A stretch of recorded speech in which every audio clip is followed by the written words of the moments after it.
आहे असं जयशंकर यांनी सांगितलं.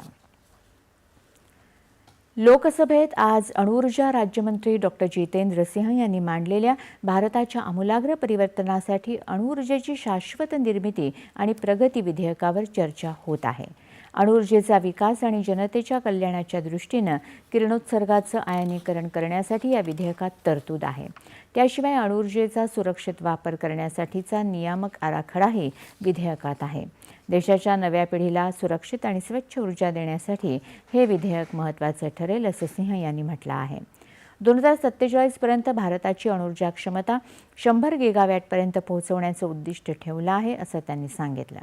सध्या देशाची अणुऊर्जा क्षमता सुमारे 9 गिगावॅट इतकी आहे.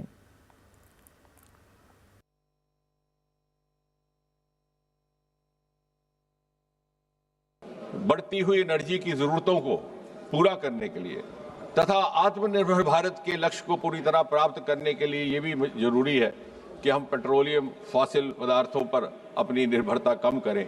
उस सब को मिला करके जहां आज हमारी न्यूक्लियर एनर्जी की कैपेसिटी मात्र 8.8 गीगावाट है, हालांकि जब ये सरकार आई तो तब इतना भी नहीं था, उस समय केवल 4.4 गीगावाट थी, दुगने से अधिक हम बढ़ गए।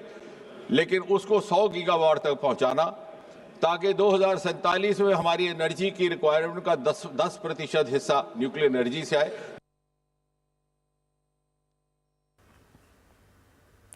काँग्रेसच्या मनीष तिवारी यांनी या विधेयकाला विरोध करत त्यातल्या अनेक तरतुदींवर आक्षेप घेतला.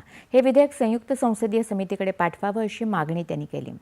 तृणमूल काँग्रेसचे सागता रॉय आणि द्रमुकचे अरुण नेहरू यांनीही या विधेयकाला विरोध केला. त्याआधी प्रश्नोत्तराच्या तासात केंद्रीय दूरसंचार मंत्री ज्योतिरादित्य सिंधिया यांनी देशात 5G प्रणाली एक मोठी यशोगाथा झाली आहे असं सांगितलं. लवकरच देशात 6G प्रणाली राबवण्यासाठी काम करत असल्याची माहिती त्यांनी दिली. देशातल्या 700 जिल्ह्यांमध्ये 5Gची व्याप्ती पसरली असून या प्रणाली अंतर्गत 36 कोटी सदस्य आहेत आणि 2026 पर्यंत त्यांची संख्या 42 कोटी होईल असं त्यांनी सांगितलं. वर्ष 2024-25 मध्ये देशातलं कोळसा उत्पादन 1 अब्ज टनापर्यंत गेल्याचं कोळसा मंत्री जी किशन रेड्डी यांनी लोकसभेत सांगितलं.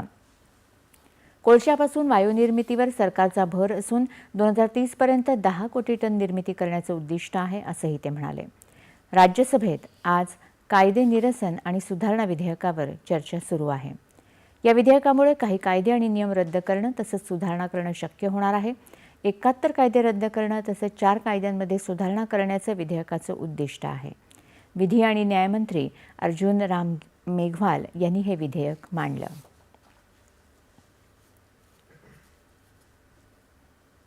वाढवण बंदराशी संबंधित डहाणू आणि पालघरच्या विकासाचा